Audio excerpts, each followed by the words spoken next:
오늘은 한 번의 제사로 영원히 온전하게라는 제목으로 함께 말씀을 받도록 하겠습니다. 우리 지금 히브리서는 전체적으로 두 가지를 계속 비교하고 있습니다. 예수님과 구약의 여러 가지를 계속 비교하고 있습니다. 예수님은 천사보다 뛰어나다는 거죠. 예수님과 천사를 비교하고 있습니다. 예수님과 모세를 비교하죠. 비교하는 이유는 예수님이 이 모세보다 훨씬 뛰어나다, 훨씬 우월하다라는 이야기를 하는 거죠. 또 세상에서 아론의 제사장이 있지만 정말로 우리에게는 아론의 지파의 제사장이 아니라 멜기세덱의 반차를 따라오신 예수님이 계시다. 옛 언약과 새 언약, 그림자라고 하는 율법, 그 율법이 실체되신 그리스도, 이렇게 두 개를 계속 이렇게 비교하고 있어요. 우리 9장도 그렇고 8장도 그랬습니다. 또 우리 10장도 마찬가지죠. 옛 언약과 새 언약의 차이가 뭐며, 또 지난주는 옛 언약으로 드리는 예배와 새 언약으로 드리는 예배의 차이는 뭔지를 설명했습니다. 9장 또한 계속 좀 같은 이야기를 반복하면서 비교하고 있습니다.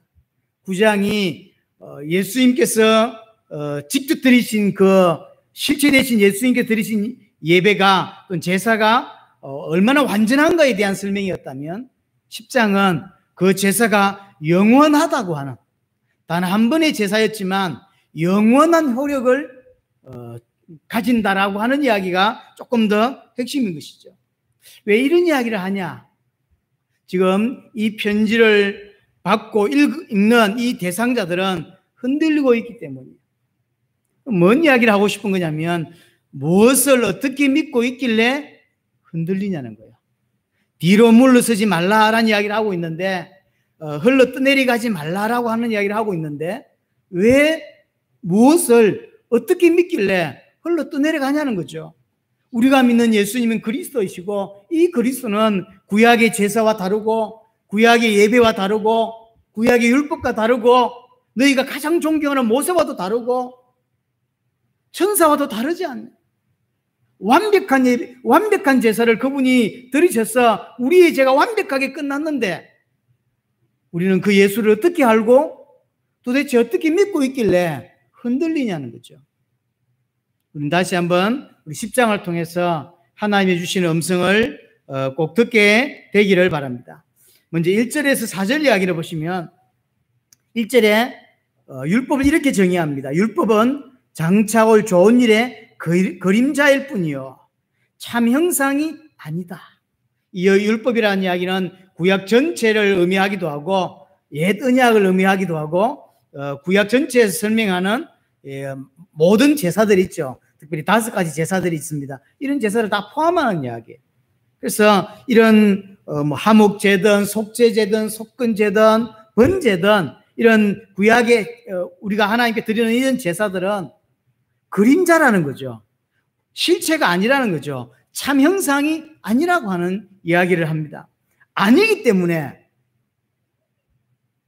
구약에서 드리는 제사가 온전할 수 없다는 거예요.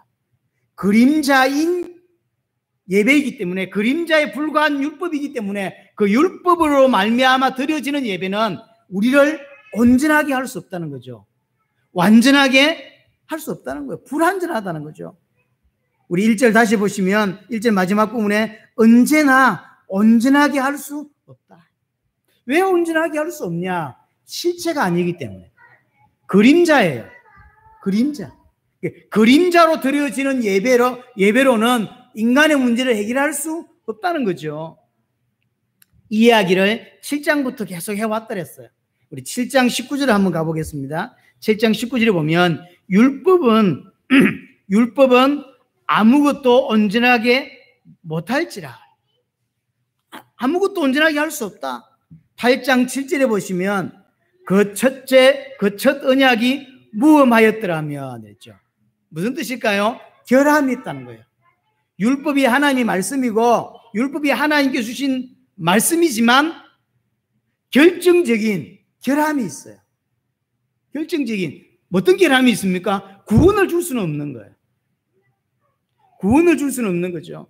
8장 13절에 보시면 뭐라고 표현되냐면요. 새 언약이라 말씀하셨음에 첫 것은 낡아지게 하신 것이니 낡아지고 새하얘진 것은 없어져 가는 것이니라. 옛 언약은 율법은 낡고 새하얘진 규정에 불과하다는 거예요. 낡은 것이고 새하얘진 것이라. 우리 9장 9절에도 그 이야기를 했습니다.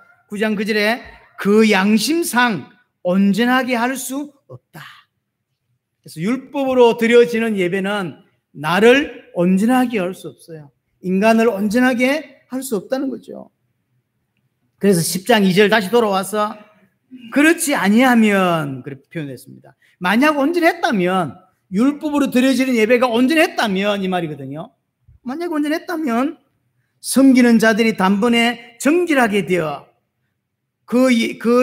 그 제사로 단번에 깨끗하게 되었을 것이고 정결하게 되었을 것이고, 그래서 다시 죄를 깨닫는 일이 없었을 것이고, 더 이상 죄책감에 빠지거나 죄를 의식하며 살 필요가 없었을 것이고, 또 어찌 제사 드리는 일을 그치지 아니하였으리요.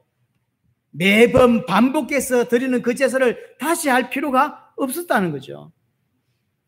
율법으로 드려지는 예배는 온전할 수 없고, 인간의 양심을 깨끗하게 할 수 없고, 인간의 죄를 깨끗하게 씻을 수 없는 제사다. 만약에 깨끗하게 할 수 있는 제사였다면, 율법이 구약에 드리는 번제가 항소를 드리고 염소를 드리고 이것을 통하여 우리 죄가 깨끗하게 됐다면 단번에 우리가 깨끗하게 되었을 것이고, 다시 죄책에 빠질 필요가 없었을 것이고, 계속해서 매년마다 또는 매번 그 피제사를 드릴 필요가 없었을 것이다. 무슨 뜻일까요? 온전하지 않다는 거죠. 온전하지 않다. 다만 10장 3절에 그러나 이 제사들에는 해마다 죄를 기억하게 하는 것이 있나니. 다만 이것이 이게 장점이라고 해야 될지는 모르겠는데, 다만 율법은 매년 또 매번 피제사를 드리다 보니까 죄를 기억하게 한다 그랬어요. 죄를 깨닫게 하는 장점은 있다. 그런 표현이죠. 매년 죄를 드리고 매번 피제사를 드리다 보니까 이 율법을 드린 제사는 자극제가 되긴 해요. 아, 내가 죄인이구나. 작년에 그 제사를 드리면서 이번엔 또 피제사를 드립니다. 그러면서 내 죄는 절대로 짐승의 피로 해결될 수 있는 그런 죄 정도 문제가 아니구나. 인간의 문제는 교회 와서 예배 좀 하고 뭐 좀 한다고 해서 해결될 수 있는 것의 문제가 아니구나. 인간의 문제는 심각한 거였구나. 인간의 문제는 정말로 그리스도가 오셔야 되고 그리스도가 나를 위해 죽어 주셔야만 인간의 문제가 끝나는구나 라고 하는 것을 기억하게 하는 장점은 있어요. 그래서 자극제가 돼요. 다시 한번 복음을 붙잡게 하고 다시 한번 그리스도의 피를 기억하게 하는 자극제는 된다는 거죠. 4절에 이는 그 죄를 계속 기억한다는 거죠. 이는 항소와 염소의 피가 능히 죄를 없이 하지 못합니다. 왜 이렇게 매년 이렇게 합니까? 우리가 지금 하고 있는 염소나 항소의 피로는 내 죄가 해결이 안 되니까 매년 하는 거죠. 그래서 매년 반복해서 할 수밖에 없는 거예요. 율법은 그림자입니다. 그럼 실체는 뭡니까? 그리스도께서 직접 당신의 몸으로 드려지는 제사, 이게 실체예요. 이 실체를 설명하기 위해서 구약에서 그토록 수많은 피를 흘린 거예요. 우리는 다 기억하지도 못하는 무슨 번제, 하목제, 속죄제, 속건제 뭐 이런 제사를 비롯해서 수많은 절기라든가 많은 것들을 왜 그토록 했냐면 실체를 설명하려고. 그리스도께서 오실 것이고 그리스도께서 오셔서 드려지는 그 제사로만 인간의 문제 해결을 할 수 있다는 거죠. 그 제사로만 내 죄를 씻을 수 있다는 거예요. 인간의 죄가 그토록 큽니다.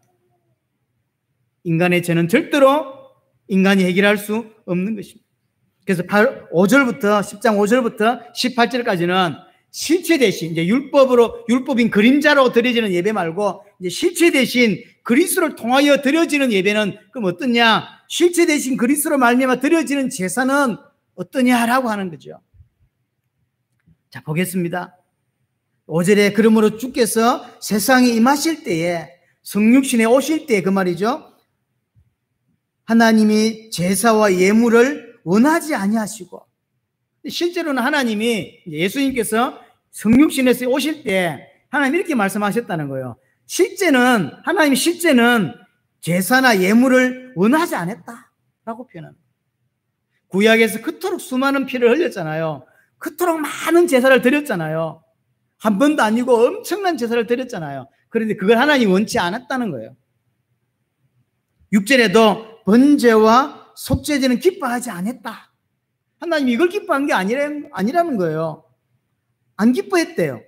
8절에도 위에 말씀하시기를 주께서는 제사와 예물과 번제와 속죄제는 원하지 아니하고 기뻐하지 않았다. 정말로 하나님이 기뻐한 건 그게 아니라는 거예요.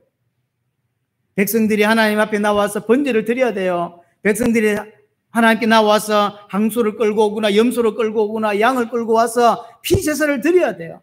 그거 안 하면 저주받습니다. 그거 안 하면 안 돼요. 근데 정작 하나님은 그걸 기뻐하지 않았다는 거예요. 기뻐하지 않았다. 왜일까요? 그림자니까요. 그림자니까.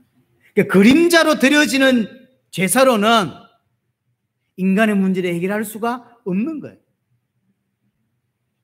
그림자 자체로는 피를 흘리는 그 그림자, 양의 피를 흘리는 그 그림자로는 내 죄를 해결할 수 없어요. 나를 하나님 만날 수 있게 할 수 없는 거예요. 내 문제를 넘어서게 할 수 없는 거예요. 그림자니까. 오직 뭐로 하냐면 실체 대신 그리스도의 몸으로 드려지는 예배, 이것을 기뻐하셨다는 거죠. 실체 대신 그리스도의 몸으로 드려지는 예배. 그래서 5절에 마지막 분 뭐라 써있냐면 오직 나를 위하여 한 몸을 예비하였도다. 한 몸, 예수 그리스도의 몸을 예비하셨다는 거죠. 수천 년 전부터 사람들은 알고 드렸는지 모르고 드렸는지 모르지만 피제사를 드립니다. 근데 그 피제사의 실체 그리스도, 그 그리스도가 흘릴 피로 말미암아 인간의 문제를 해결하신다고 하는 것을 계속 설명해 왔던 거예요.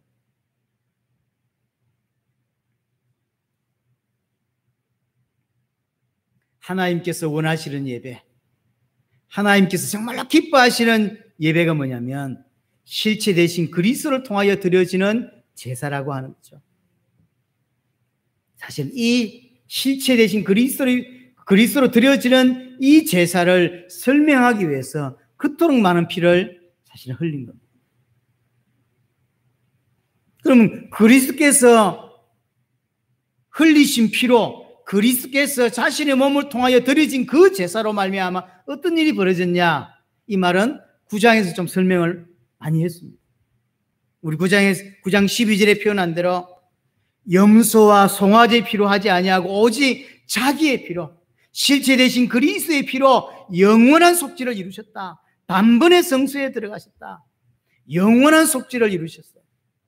14절에는 뭐라고 표현하냐면 하물며 영원하신 성령으로 말미암아 흠없는 자기를 하나님께 드린 그리스도의 피가 어찌 너희 양심을 죽은 행실에서 깨끗하게 하고 살아계신 하나님을 섬기게 하지 못하겠느냐. 실제 대신 그리스도의 피로 드린 제사는 어떤 효력이 있으냐면 영원한 속죄를 이루었고 양심을 깨끗하게 하는 제사였고 하나님을 섬기게 하는 제사였다. 한마디로 그리스도께서 드린 제사가 완전한 제사라는 거죠.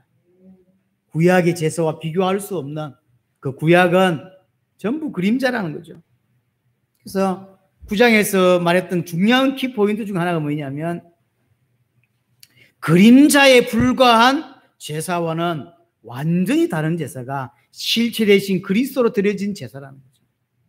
완전히 다른 거예요. 모양이 비슷하다고 해서 그렇잖아요. 짐승을 끌고 가서 피를 흘리는 것 대신 그리스도께서 십자가 죽으신 것을 기억하고 그러는 거죠. 어떤 면에서 훨씬 더 덜 감동될 수도 있어요. 왜냐하면 구약의 제사는 직접 자기 몸으로 하는 거잖아. 항소를 끌고 가고 염소를 끌고 가고 피를 흘리고 어떤 건 태우고 어떤 건 대제사장이 들고 지성소로 들어가고 이런 행사를 한단 말이에요. 그러니까 훨씬 더 다가오고 훨씬 더 감동적일 수 있어요. 그러나 실제는 그렇지 않은 거예요. 실제는 정말로 감동적이고 실제는 정말로 기뻐하시고 하나님 정말로 원하시는 제사는 그 구약의 제사가 아니라 그리스도께서 직접 드려진 제사, 당신의 몸을 찢어짐으로 드려진 제사라는 거죠. 왜 그럴까요? 그 제사로만 예수님께서 그리스도가 되셔서 피 흘리신 그 제사로만 인간의 문제를 끝낼 수 있거든. 하나님을 다시 만날 수 있게 할 수 있거든. 다를 수밖에 없는 게 뭐였냐면 실체니까요. 구약은 그림자였다면 신약은 실체예요. 그래서 완전히 다를 수밖에 없는 예배예요. 같지 않습니다. 복음이 정말 뭔지 아는 사람들이 드려지는 예배와 복음이 뭔지 모르며 하는 예배가 달라요. 사실은 다를 수밖에 없는 거예요.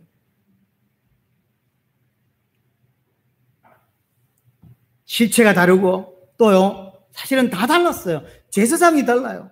아론의 제사장이었다면 예수님은 그리스도시죠. 그래서 정말로 실체 대신 대제사장이 달라요. 하늘에 속한 대제사장이 제사장으로서 또 성소가 다릅니다. 사람이 손으로 지은 그런 성소였다면 실체는 하늘에 속한 성소, 땅에 속하지 않고 창조에 속하지 않고 사람에 속하지 아니한 당신의 몸으로 드려진 성소고 또 예물도 다릅니다. 항소요, 염소였다면 당신의 피로 드려진 제물이요. 제물이 달라요. 결과가 달랐죠. 양심을 깨끗하게 할 수 없었어요. 상징적인 것에 불과했습니다. 임시적인 것에 불과했습니다. 그러나 그리스도께서 직접 드리신 그 제사는 상징이 아닙니다. 임시가 아닙니다. 영원한 속죄를 이루셨고 우리의 죄를 끝내시는 그런 속죄였습니다. 다를 수밖에 없었어요. 그래서 양심을 깨끗하게 하고 정말로 하나님을 만나게 하고 하나님을 섬기게 할 수 있는 그런 제사였다는 거죠. 그래서 하나님이 가장 기뻐하시는 제사가 이거였다는 거예요. 또 하나 중요한 게 뭐냐면요. 이 제사를 예수 그리스도께서도 기쁨으로 순종하셨다는 거예요. 7절을 다시 봅니다. 10장 7절에 보시면 이는 내가 말하기를 하나님이 보시옵소서 두루마리 책에 나를 가르쳐 기록된 것 같이. 두루마리 책이 뭡니까? 성경이에요. 성경의 핵심이 뭡니까? 그리스도를 보내겠다는 거죠. 그 그리스도가 누굽니까? 예수예요. 그래서 예수가 그리스도라고 하는 것이 성경에서 핵심이에요. 그리스도이신 예수님께서 친히 우리를 위해서 제물이 되시고 그렇게 하신 거죠. 다시 봅니다.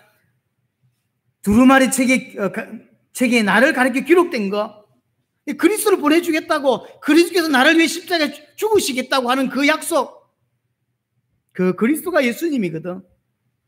그 약속처럼 하나님의 뜻을 행하려 왔다라고요. 예수님이 하나님의 뜻을 행하러 왔다는 거죠. 하나님의 뜻을 행하기 위해서 성육신하셨고 하나님의 뜻을 행하시기 위해서 십자가 지신 거죠.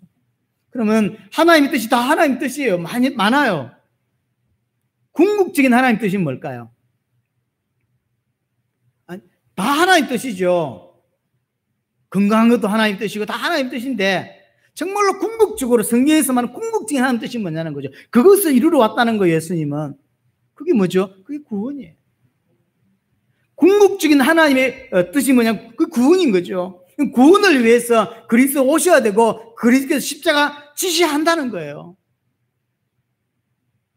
왜 그러냐면 그리스도의 십자가만이 인간의 문제를 해결할 수 있으니까. 그러면 왜 그리스도의 십자가만이 인간의 문제를 해결할 수 있냐? 하나님이 인간을 지으시고 하나님께서 인간과 언약하셨습니다. 하나님과 약속을 하셨다는 거죠. 그게 창세기 1장 26절입니다. 근데 그 언약을 인간이 어기게 됩니다. 그 언약이 어긴 결과가 뭐냐면 하나님과의 단절이에요. 죽음이에요. 창세기 2장 17절에 말한 대로 반드시 죽는다고 표현했어요. 그래서 2장 1절에 말한 대로 죄와 허물로 죽었다. 이 죽었단 말은 하나님과 단절됐다는 거죠. 하나님으로부터 끊어진 거예요. 하나님으로부터 끊어져 버렸어요. 그래서 지금 인간이 당하는 많은 갈등과 고통과 문제, 하나님의 끊어짐에서 오는 거죠. 우리 꼬마 친구들이 있습니다. 쟤들에게 있어서는 정말로 필요한 건 부모지, 아직까지는 금은 이런 돈이 아니에요. 부모예요. 똑같습니다. 인간은 하나님이 필요한 존재인데, 하나님과 함께 하도록 창조되었는데, 하나님과 단절되면서 모든 부분에 문제가 온 거죠. 저 아이가 부모를 잃어버리면 어떤 문제가 오겠냔 말이에요. 당장 묵고 사는 것부터 시작해서 모든 게 문제예요. 모든 게 갈등이에요. 인간이 하나님과 단절되면서 저렇게 되는 거예요. 인간으로 태어나서 느끼는 수많은 갈등과 문제든 여러분이 만든 게 아니에요. 이 대한민국이라는 나라가 만든 게 아니에요. 우리가 태어나기 전부터 있던 거예요. 우리가 태어나기 전부터 존재하던 거예요. 왜 존재했냔 말이에요. 어디서 왔냔 말이에요. 하나님과 단절되면서. 하나님과 단절되면서 하나님과 관계가 틀어지고, 인간관계가 틀어지고, 부부 관계가 틀어지고, 모든 관계가 다 틀어졌어요. 그게 인간의 문제입니다. 근데 인간이 그걸 해결할 수 없다는 거예요. 진짜 중요한 건 인간이 이 문제를 해결할 수 없다는 거죠. 그래서 하나님이 그리스도를 약속하십니다. 이 문제를 해결할 수 있는 그리스도를 보내겠다는 거죠. 그리스도가 오셔서 뭐 하셔야 되냐면 생명을 드리기로 한 거예요. 창세기 3장 15절에 여자의 후손을 약속하시고 21절에 피제사를 이야기하죠. 여자의 후손이 와서 나를 위해 피 흘리실 때, 피 흘려 죽으실 때 내 죄가 해결되고 내가 하나님을 다시 만날 수 있게 되는 거죠. 레위기 17장 11절에 말한 대로 우리의 생명은 피에 있기 때문에 피가 죄를 사한다. 피 흘림이 없은즉 사함이 없어요. 반드시 그리스도의 피로만 인간의 문제 해결할 수 있는 것입니다. 그래서 하나님이 그리스도를 약속하셨고, 그 그리스도가 피 흘려 죽으실 때 우리가 구원받을 수 있는 길이 열리는 거죠. 예수님께서 그리스도로 오셔서 십자가 지심으로 어떤 일이 일어났냐? 히브리서에 참 잘 설명하고 있습니다. 우리가 잘 아는 대로 히브리서 2장 14절에 죽음을 통하여 죽음의 세력을 잡은 자 곧 마귀를 없이 하시며, 그리스도의 십자가 사건으로 어떤 일이 벌어졌냐면 사단의 문제를 끝낸 거예요. 죽음을 통하여, 십자가의 죽음을 통하여 죽음의 세력을 잡고 있는 사단을 꺾으신 거죠. 우리가 그를 믿을 때 사단에게서 빠져나오는 결과가 나오게 되는 거죠. 믿지 않으면 상관이 없어요. 믿을 때 어떤 일이 벌어지냐면 예수님께서 십자가에서 사단을 꺾으셨듯이 내가 거기에서 빠져나오는 일이 벌어지는 거죠. 그리스도께서 십자가 지심으로 어떤 일이 벌어지냐면 히브리서 9장 12절에 영원한 속죄를 이루셨다. 영원한 속죄를. 내 모든 죄를 그가 담당하신 거예요. 히브리 10장 19절에 하나님을 만날 수 있게 된 거죠. 휘장이 가려져 있어 하나님을 못 만나는데 휘장이 찢어져서 이제 들어가게 되었습니다. 하나님을 만날 수 있게 되었다는 거죠. 그리스도께서 십자가 지심으로 일어난 사건입니다. 사단의 문제, 죄의 문제, 하나님과 단절된 문제를 해결하셨고, 그로 말미암아 인생에게 들어와 있는 모든 문제를 끝내신 것입니다. 내가 그를 정말로 그리스도로, 예수님을 그리스도로 믿을 때 내게 벌어지는 일이에요. 내 인생 안으로 들어오는 일입니다. 사단에게서 떠나게 되고 죄 문제가 해결되게 되고 하나님을 만나는 일이, 하나님의 자녀가 되는 일이 벌어지는 것이죠. 9절에 보시면 10장 9절에 그 후에 말씀하시기를 보시옵소서 내가 하나님의 뜻을 행하려 왔나이다 하셨으니 그 첫째 것은 피하시고 둘째 것은 세우려 하십니다. 첫째 것 뭐죠? 옛 율법. 율법으로 드려지는 그 제사가 이제 끝을 내는 거예요. 더 이상 항소의 피로, 염소의 피로 제사하지 않아도 되도록 첫째 것을 피하시고 둘째 것을 세우셨다. 하나님의 뜻을 이루셨다는 거죠. 하나님의 뜻을 완성하신 것이죠. 그래서 10절에 이것을 위해서 10절에 이 뜻을 따라 예수 그리스도의 몸을 단번에 들이심으로 말미암아 우리가 거룩함을 얻었노라. 이걸 두고 그리스도께서 단번에 들어졌다. 이 사실을 믿을 때 우리는 구원받고 거룩하여지는 은혜를 입게 되는 것이죠.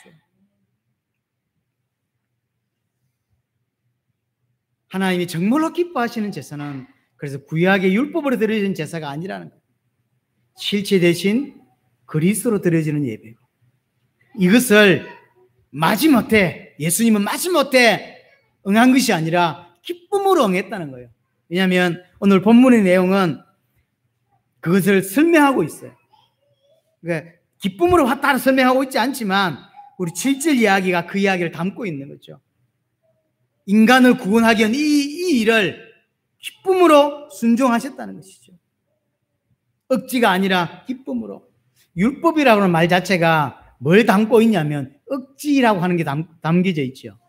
억지라고 하는 게. 안 하면 죽으니까요.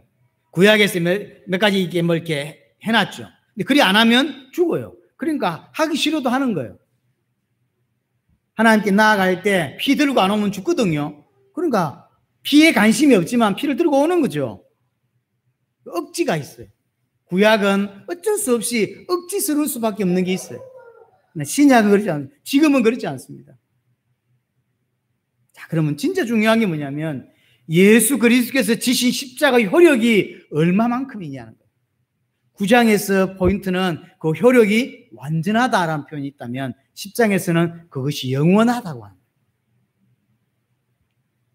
옛 언약으로 드려지는 율법으로 드려지는 제사는 임시적이고 상징적인, 실제로 그렇게 된 건 아니죠. 상징적인. 그러나 실체 대신 그리스도로 말미암아 드려지는 제사는 단번에 영원이라고 했죠. 그래서 9장 10장에서 5번이나 단번에 한 번에 이런 표현들이 많아요. 단번에 한 번이란 말은 어떤 의미냐? 그 단 한 번의 사건이 영원이라고는 효과를 주었기 때문에 한 번이면 된다는 거죠. 만약에 500년만 효과가 있다면 500년 후에 또 한 번 십자가 지시고 500년 후에 또 한 번 십자가 지셔야 되겠죠. 그런 거예요. 그러니까 한 번이라는 의미는 영원이라는 표현을 갖고 있는 거죠. 왜냐하면 한 번에 영원의 효과를 가지고 있기 때문에 두 번이 필요하지 않는 거니까요.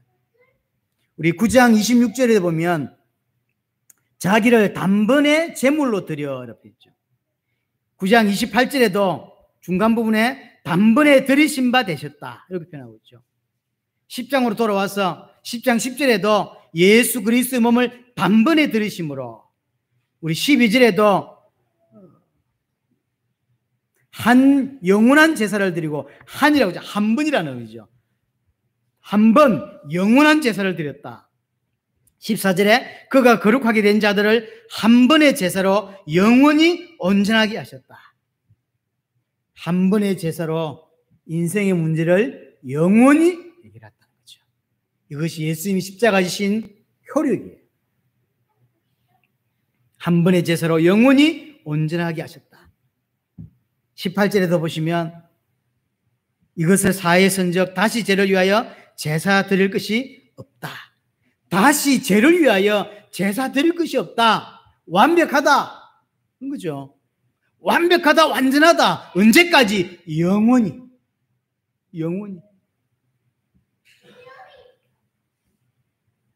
그리스도께서 나를 위해 흘리신 보혈은, 그리스도께 나를 위해 흘리신 그 보혈의 능력은 완전하고 완벽하고 충분하다는 거예요. 얼마만큼 충분이냐면 한 번에, 단번이면 된다. 단 한 번의 십자가 사건이 영원한 효력을 가지고 있다는 거죠. 이것을 성령께서도 증언하신다. 15절에 또한 성령이 우리에게 증언하시되 주께서 이르시기를 그날 후로는 그들과 맺은 언약이 이것이라 하시고 내 법을 그들의 마음에 두고 그들의 생각에 기록하리라 하신 후에, 이 사실을 실체 대신 그리스도께서 드려진 그 피의 제사가 얼마나 완전하냐는 것을 성령께서도 증언하고 계신데 어떻게 증언하시냐면 우리의 마음과 생각에 증언하신다. 구약에 어떻게 했냐면 구약에는 외적인 것에 기록했어요. 돌에다 기록하거나 또 특별히 출애굽기를 보면 손에 뭐 감고 또 미간에 표를 삼고 이런 표현들이 있죠. 이제 우리 아이들에게 또는 우리가 계속 언약을 기억하기 위해서 장치를 많이 만들어 장치를요. 그게 이제 손에다 이렇게 끼는 거죠. 손에 낀 거 보고 그 다음에 미간에 붙이고 또 어디다 붙이고 막 기록하고 이런 거예요. 이런 것들을 기억하기 위해서 남자아이들이 태어나면 이렇게 할례를 한단 말이에요. 그 할례가 뭐죠? 이런 거 기억하는 거죠. 우리 몸에다 새기는 거예요. 제가 말씀드렸죠. 지금 여기에 제 흉터, 이게 손에 흉터가 여기서부터 여기까지 제법 한 6, 7cm 아직도 남아요. 이게 한 몇 년 됐을까요? 45년 이상 된 흉터예요. 45년 넘어 된 흉터인데도 안 지워져요. 그런 거거든요. 기억하게 하는 거예요. 그러나 실제 대신 그리스도께서 이제 십자가 지심으로 말미암아 성령께서는 이제 우리에게 그렇게 하지 아니하시고 마음의 생각에 기록하셨다는 거예요. 마음의 생각에 내적인 변화가 일어나는 거예요. 구약은 어떤 모습을 보고 따라했다면 기록해놓고 잊지 않으려고 하고 그렇게 노력했다면 이제는 성령께서 우리 마음에 내주하시고 인도하셔서 우리 마음에 기록하신 거예요. 더 완전한 거죠.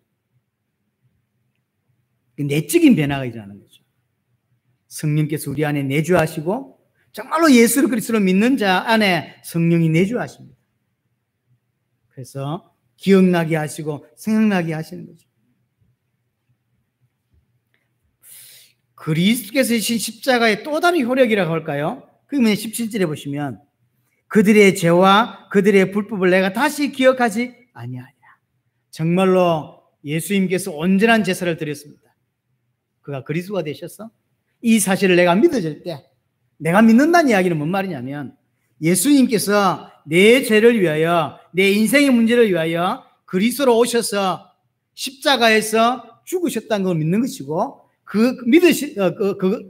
죽으셨을 때 내 죄가 해결되었다라고 믿는 거거든요. 그의 죽으심으로 사단의 문제가 그의 죽으심으로 죄의 문제가 그의 죽으심으로 하나님 만날 수 있는 길이 열렸단 말이에요. 이 사실을 내가 믿는 거예요. 예수 믿는다는 이야기는 천국 가야지라고 하면서 믿는 게 아니에요. 예수 믿는다는 이야기는 내가 좀 부자가 되어야 되겠는데 예수 이름을 힘입으면 부자가 될 것 같아 라고 믿는 게 아니라는 거죠. 예수는 그렇게 믿는 게 아니에요. 인생의 문제가 절대로 인생 해결할 수 없는 죄 문제고 그 죄는 우리를 영원한 지옥으로 끌고 갑니다. 그런데 그 죄를 짓도록 지금도 끌고 움직이는 존재가 사단이라는 존재가 있는 것이고 우리는 그래서 하나님과 단절된 거, 이것이 인간의 문제예요. 사람들이 인간의 문제가 정치 문제라고 생각하고 인간의 문제가 육신의 문제라고 생각합니다. 그래서 목사들도 정치 이야기를 하고 그래서 목사들이 자꾸 당 만들고 뭘 하는 거예요. 왜냐하면 인간의 문제가 정치 문제라고 보이는 거죠. 대한민국의 문제가 정치 문제예요. 근데 정치인들이 엉망이라고 보이는 거예요. 그래서 목사들이 장로들이 힘을 합쳐서 당을 무슨 기독당 만들고만 한 이유가 뭐냐면 그것 때문이에요. 인간의 문제가 정치 문제인가요? 인간의 문제가 대통령 문제인가요? 성경은 그렇게 말하고 있지 않는 거예요. 인간의 문제는 정치 이전에, 정치가 왜 문제가 없겠어요? 사람인데. 정치 이전에 근본의 문제가 있는 거예요. 본질의 문제가 있는 거예요. 그것 때문에 고통당하는 겁니다. 그게 뭐냔 말이에요. 하나님과 단절되어 있는 거. 하나님을 만나지 못하고 있는 거. 왜 하나님 만나지 못합니까? 죄 때문에. 왜 죄를 지었습니까? 사단의 역사로. 사단의 활동으로. 반드시 세계 문제가 해결되어야 돼. 해결되었을 때 하나님을 만날 수 있는 것이고 하나님의 자녀가 되는 거예요. 예수를 믿는다는 이야기는 이 인간의 문제를 해결하신 분이 그리스도고 그 그리스도가 십자가 질 때 이 문제를 끝내셨는데 이 끝내신 분이 예수라고 믿는 거예요. 예수님이 그리스도가 되셔서 내 모든 문제를 끝내셨다고 믿는 게 신앙이라고 하는 거죠. 처음에 어떤 사람은 육신의 문제를 질병이나 어떤 고통이 있어서 교회로 옵니다. 왜냐하면 어떤 신앙을 가지기 위해서 하나님을 만나면 하나님께 이야기하면 혹시나 응답을 받을까 싶어서 그게 잘하는 거예요. 그게 하나님 만날 수 있는 어떤 방법이었어요. 그러나 교회 와서 정말로 들어야 될 것은 내 응답받는 문제가 아니에요. 내 문제가 질병이라고 생각했는데 질병이 아니라 질병 이전에 인간의 본질의 문제가 있구나. 이것을 해결하시기 위해서 하나님 내게 질병을 주셨고 이 질병 때문에 하나님을 찾게 하셨구나. 질병 안 나도 된다. 예수님이 나를 위해 십자가 지셨구나. 예수가 그리스도구나. 라고 믿어야 되는 거죠. 그것이 하나님이 원하시는 거예요. 어떤 사람은 갈등을 주고 어떤 사람에는 문제를 줘요. 그래서 그 문제 때문에 교회를 찾게 하고 목회자를 찾게 하고 친구 중에 예수 믿는 사람을 찾게 하는 거예요. 정상적인 예수 믿는 친구라면 그래 교회 와라 이렇게 말할 게 아니라 당연히 교회 오라고 말하고 교회 와서 예수가 그리스도라고 이 복음을 듣게 하는 거예요. 그럴 때 구원받는 거예요. 이 땅에 수많은 사람들이 예수를 다르게 믿고 있습니다. 교회 다니고 구원받지 못하는 일이 벌어지는 거죠. 교회 다니고 예수 믿으면서 성경과 다르게 믿는 일이 벌어지고 교회 다니면서 구원받지 못하는 일이 벌어지는 거예요.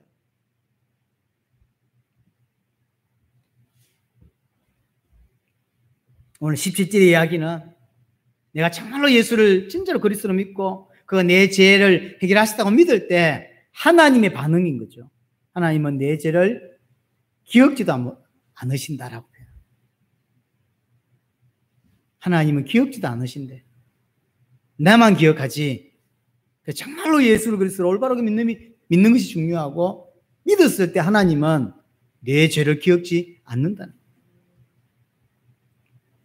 기억지 않지요. 그러니까 18절에 어떤 일이 벌어지냐면 다시 죄를 위하여 제사 드릴 필요가 있다 없다? 없다.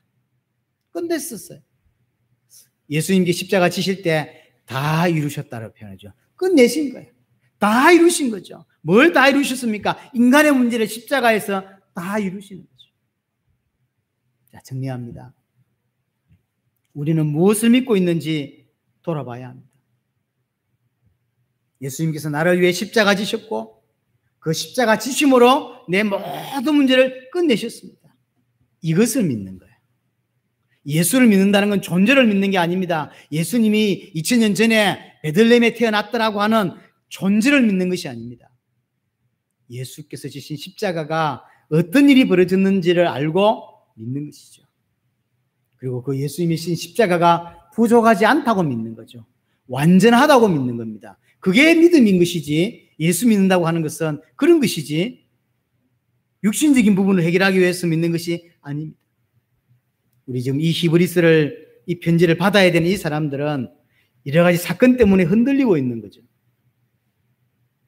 왜 흔들릴까요? 그렇게 믿지 않고 있거나 그렇죠. 그렇게 믿지 않고 있거나 모르거나 우리는 정확하게 알고 정확하게 실제로 믿어야 될 것이고 그렇게 믿을 때 흔들리지 않는 인생을 살게 될 것입니다. 하나님은 우리에게 실체를 허락하셨고 그 실체를 그대로 믿는 은혜가 저와 여러분들에게 있게 되기를 바랍니다.